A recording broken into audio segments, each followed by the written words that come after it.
कि तोड़कर कोई मानक नहीं आए हैं, अपने हिस्से कथानक नहीं आए हैं। जिंदगी ने मुसलसल पुकारा हमें, हम यहाँ तक अचानक नहीं आए हैं, हम यहाँ तक अचानक नहीं आए हैं। शुभ संध्या प्यारे बच्चों। तो जैसा कि मैंने आपको पहले बताया था कि मैं क्लास 11th 12th की जो कि हिंदी की वीडियो भी मैं आपको प्रोवाइड करूंगा, तो आज वो दिन आ गया, वो शुभ घड़ी आ गई कि हम सब हिंदी साहित्य के बारे में चर्चा करेंगे। तो दोस्तों पहला वीडियो मैं जो बनाऊंगा वो हिंदी साहित्य के इतिहास के बारे में बनाऊंगा कि हमारी हिंदी का उद्भव कहाँ से हुआ, हिंदी का विकास कहाँ से हुआ, हिंदी साहित्य का पहला कवि कौन सा है, या हिंदी साहित्य की पहली रचना कौन सी है, या हिंदी साहित्य को कितने काल भागों में विभाजित किया गया है। ये सारी चीज़ें हम डिटेल में डिस्कस करेंगे। तो आप हमारे साथ पूरे तन मन से लगे रहें और मैं आपको यह विश्वास दिलाता हूँ कि हिंदी साहित्य में मैं आपको 80 से 90% अंक लाने के लिए मैं मजबूर कर दूंगा, बस आप मेरे साथ बने रहें। तो चलिए स्टार्ट करते हैं हिंदी साहित्य के बारे में। देखिए सबसे पहले हम लोग जानते हैं साहित्य। साहित्य होता क्या है? अगर हम बात करें साहित्य की, देखिए साहित्य क्या होता है? साहित्य मतलब होता है, सा मतलब होता है समाज, और हित मतलब होता है का हित। अर्थात साहित्य क्या होता है कि जिसमें समाज का हित निहित हो, वही साहित्य होता है। ठीक। अब जितनी भी साहित्य में रचनाएं की जा रही हैं, कहते हैं साहित्य समाज का दर्पण होता है।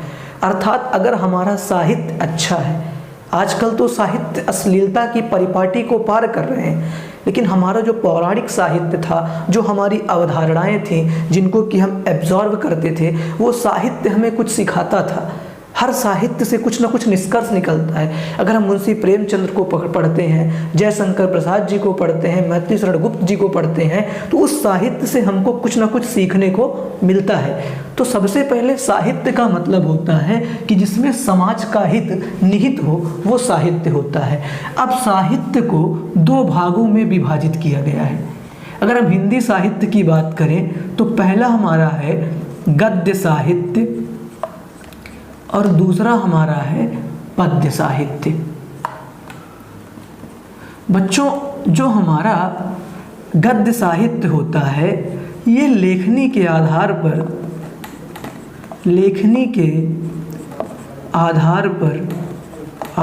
पर जो लय, ताल,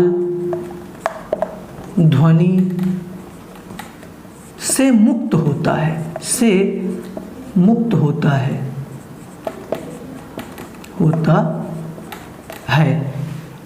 और ये क्या होता है? जो लय, ताल, ध्वनि से युक्त होता है,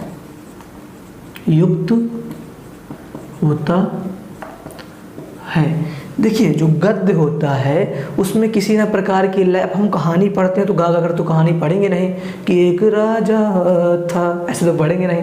और लेकिन पद्य होता है, पद्य में क्या होते हैं? लय होता है, ताल होती है, ध्वनि होती है। हम कोई गीत सुनते हैं, कोई भी गाना सुनते हैं तो लयबद्ध होता है। तो जो लयबद्ध होता है वो हमारा पद्य होता है, और जो लय से मुक्त होता है, जो लय से युक्त होता है वो पद्य होता है, और जो लय से मुक्त होता है वो गद्य होता है। तो बच्चों हमें जो है सबसे पहले हम लोग पढ़ेंगे पद्य साहित्य का इतिहास, और फिर हम लोग पढ़ेंगे गद्य साहित्य का इतिहास।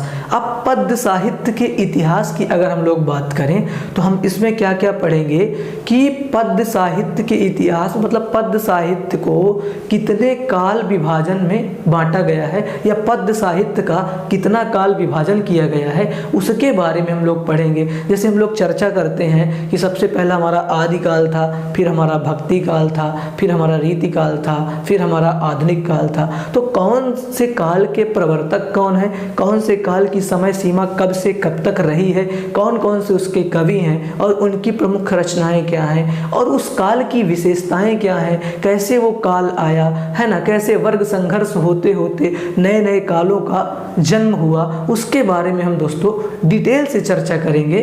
तो हम इसके बाद हम नेक्स्ट पार्ट में आपको डिटेल से बताते हैं कि हिंदी साहित्य का काल विभाजन कितने आधार पर किया गया है, कब किया गया है और कौन से काल के प्रवर्तक कौन रहे हैं।